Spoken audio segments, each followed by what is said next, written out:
Woman who buys $7 flea market painting realizes the famous painter.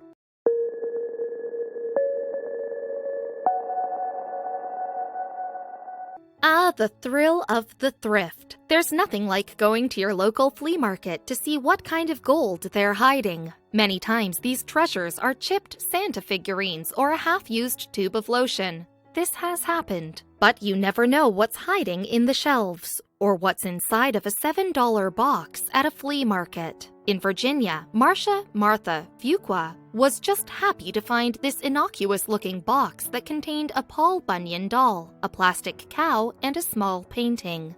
It wasn't until she saw the name on the bottom of the frame years later that she knew how special that minute artwork really was, and how much of a nightmare owning it would turn out to be. Funnily enough, the painting wasn't what originally caught her eye. I'd never seen a Paul Bunyan doll before, Martha said in an interview with Huffington Post. Though the doll was unique, it definitely wasn't the most exciting thing in the box.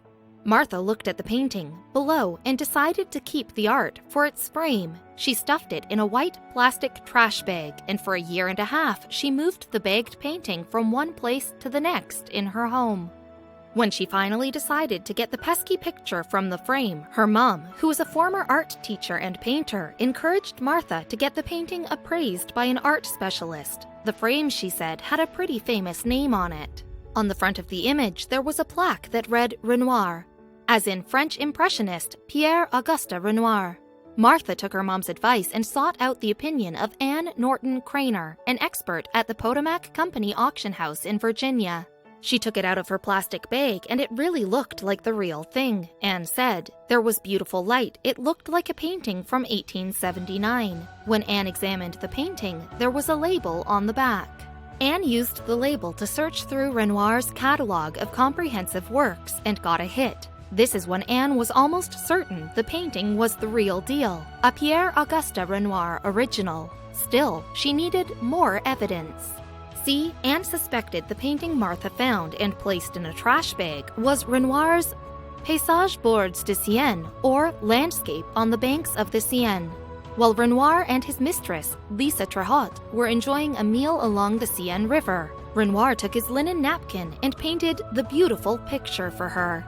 And the National Gallery of Art in Washington, D.C., and additional research by a Renoir expert confirmed it was real. Suddenly, the conversation changed. Martha started seeing dollar signs. Martha was absolutely delighted to find out the legitimacy of the painting because the auction house valued it at $75,000 to $100,000. "I'm just glad I didn't sell it at one of my yard sales," she said. But this wasn't a happy ending for Martha. While you may guess that the next part of this story involves Martha selling the Renoir and going on a nice vacation, that's not what happened. Experts started looking into how the painting ended up at a thrift store. The answers were ugly for everyone. The journey started when Herbert May, a Renoir collector, purchased the painting from the Berheim Jeune Gallery in Paris, and he took it to the state side. His wife Sadie was a benefactor of the Baltimore Museum of Art. Sadie and Herbert lent this painting and a few others to the Baltimore Museum in 1937. But if the painting was hung in a museum in the 30s in Maryland, how did it end up in a Virginia flea market in 2009? When Sadie died in 1951, she donated the paintings to the museum. During some legal back and forth, the painting disappeared. An unknown person, probably a rabid Renoir fan, took it when they had the chance. No one put any of this together until 2012, when Martha attempted to set up the auction for Paysage Bords de Seine. A reporter from the Washington Post discovered documentation that proved the artwork was stolen. Then, the FBI art crime team stepped in and confiscated the image. Martha wasn't pleased by this development and started a massive legal battle with the art museum. She thought she had the right to keep the painting because she didn't know it was stolen. "That's not how it works, Martha."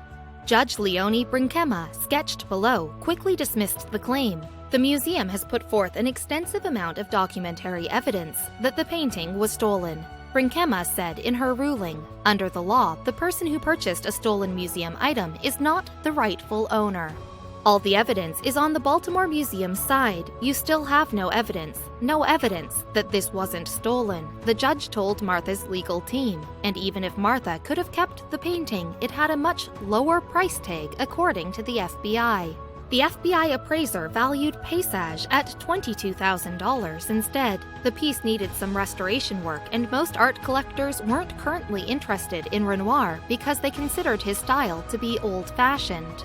The Baltimore Museum of Art celebrated the painting's return home as part of the museum's centennial party. No one knows what happened to the painting after the 50s or how it arrived at the flea market.